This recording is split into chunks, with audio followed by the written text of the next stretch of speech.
উপদেশু খন্তেক বিৰতিৰ পিছত আপুনি চাই আছে মৰ্নিং প্ৰাইম। হোজাইত ভোটাৰ তালিকাৰ বিশেষ পুনৰীক্ষণৰ নামত বিসংগতিৰ অভিযোগ উত্থাপন হৈছে। নিশাৰ ভিতৰতে ফকিৰা বস্তিৰ ৬৫গৰাকী লোকলৈ আহিল জাননী। নিশা বিদ্যালয় খুলি বিএলৰ দায়িত্বত থকা প্ৰধান শিক্ষকে প্ৰেৰণ কৰিলে এই জাননী। জাননীত তাৰিখ আছিল ১৯ জানুৱাৰী। ২০ জানুৱাৰীতহে প্ৰেৰণ কৰা হ'ব এই জাননী আৰু জাননীপ্ৰাপ্তসকলক আজিয়ে জিলা আয়ুক্তৰ কাৰ্যালয়ত হাজিৰ হোৱাৰ নিৰ্দেশ দিয়া হৈছে। জাননী পোৱাৰ পিছতে ৰাইজৰ মাজত লাগিল হাহাকাৰ। জিলা আয়ুক্ত কাৰ্যালয়ত হাজিৰ নহ'লেই ভোটাৰ তালিকাৰ পৰা কৰ্তন হ'ব নাম। 10 ফেব্ৰুৱাৰীত প্ৰকাশ পাব চূড়ান্ত ভোটাৰ তালিকা। এই ঘটনাৰ পিছতে গৰজি উঠিছে হোজাই জিলা আমচু। জাননীপ্ৰাপ্ত লোকসকলক পৰিকল্পিতভাৱে হাৰাশাস্তিৰ অভিযোগ উত্থাপন হৈছে। বিএলঅ' আৰু নিৰ্বাচনী বিষয়াৰ বিৰুদ্ধে গোচৰ ৰুজু কৰাৰ হুংকাৰ দিছে আমচুৱে। এই সন্দৰ্ভতে আগবঢ়াইছোঁ আমাৰ হোজাইৰ সাংবাদিক ৰূপক বৰাৰ এক প্ৰতিবেদন।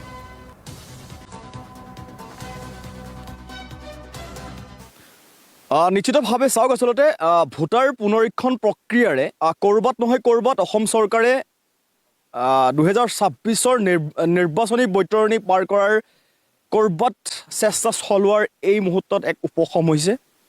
তেনেকুৱা ধৰণৰ প্ৰশ্ন উঠিছে, কাৰণ কিয়নো যি ভোটাৰ পুনৰীক্ষণ প্ৰক্ৰিয়া, সেই প্ৰক্ৰিয়া মোৰ তাত এখন নটিচ আছে।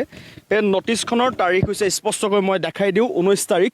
কিন্তু এই 19 তাৰিখৰ পূৰ্বে অৰ্থাৎ আজি 20 তাৰিখ, অৰ্থাৎ অহাকালি প্ৰায় 10:30টাৰ ভিতৰত এই আমি যি স্থানত আছোঁ হোজাই সমষ্টিৰ ফকিৰা বস্তিৰ প্ৰায় ৬৫গৰাকী লোকলৈ এক প্ৰকাৰ জাননী আহিছে শংকৰদেৱ নিৰ্বাচনী কাৰ্যালয়ৰ পৰা। এই মুহূৰ্তত মোৰ লগত একাংশ ৰাইজ উপস্থিত আছে, লগত উপস্থিত আছে আমচুৰ নেতৃবৰ্গ ইতিমধ্যে এই বিষয়টোত আচলতে উপস্থিত আছে। এক প্ৰকাৰ ক'বলৈ গ'লে সকলো এক প্ৰকাৰ সৰব হৈ আছে, কাৰণ কিয়নো সময় খুব কম দিছে আৰু সেই কম দিয়াৰ পৰিপ্ৰেক্ষিতত মানুহৰ বিভিন্ন ধৰণৰ সমস্যাৰ সন্মুখীন এই মুহূৰ্তত হোৱাৰ ইতিমধ্যে পৰিলক্ষিত হৈছে। আমি কৈছোঁ যে হোজাই ফকিৰা বস্তি LP স্কুলৰ যিগৰাকী আচলতে হেডমাষ্টাৰ অৰ্থাৎ বিএলৰ দায়িত্ব দিছে, তেওঁ সন্ধিয়াৰ ভাগত এই জাননীসমূহ আচলতে প্ৰেৰণ কৰি তেওঁৰ নিজৰ কৰ্তব্য পালন কৰি তেওঁ ওলাই যোৱাৰ পিছ মুহূৰ্ততেই ৰাইজৰ মাজত এক প্ৰকাৰ প্ৰতিক্ৰিয়া আৰম্ভ হৈছে। মোৰ লগত উপস্থিত আছে আমচুৰ হোজাই জিলা নেতৃবৰ্গ। ইতিমধ্যে সমগ্ৰ বিষয়টো আপুনি খুব ওচৰৰ পৰা আপুনি চাই আছে, গতিকে এই বিষয়টো কেনেধৰণে আপোনালোকে লৈছে, বা প্ৰশ্ন উঠিছে যে ফকিৰা বস্তিত প্ৰায় ৬৫গৰাকী লোক বা হোজাই জিলাখনতে আপোনাৰ বিভিন্নজনৰ লোক এনেধৰণৰ 10:30 বজাত বা 11 বজাত হাজিৰ হ'বলৈ এক প্ৰকাৰ তেওঁলোকে নিৰ্দেশ জাৰি। চাওক, এছাৰ অসমত চলাৰ পিছৰ পৰা প্ৰথম অৱস্থাটো মানে ধুনীয়াকৈ চলি আছিল। ফিল্ড ভেৰিফিকেশ্যন হৈ আছিল, ড'ৰ টু ড'ৰ ভেৰিফিকেশ্যন হৈ আছিল, আৰু এই ড'ৰ টু ড'ৰ ভেৰিফিকেশ্যনত ৰাইজে যথেষ্ট সহযোগ কৰিছিল। কিন্তু যেতিয়া দাবী আপত্তি প্ৰক্ৰিয়া আৰম্ভ হ'ল, তেতিয়া শাসকীয় দলৰ একাংশ নেতা কৰ্মীয়ে নিজ নিজ এপইণ্টেড BLA-সকলক নিৰ্দেশ দিছে যে বাল্ক অবজেকশ্যন কৰিব লাগে। যিটো বাল্ক অবজেকশ্যনটো নিৰ্বাচন আয়োগৰ মানে ইলেক্টৰেল ৰুল মতে নিষিদ্ধ আছে, কোনেও বাল্ক অবজেকশ্যন কৰিব নোৱাৰে, আৰু বাল্ক অবজেকশ্যন কৰাৰ পিছত সেইটো গ্ৰহণো কৰিব নোৱাৰে আৰু তাৰ ওপৰত শুনানি হ'ব নোৱাৰে।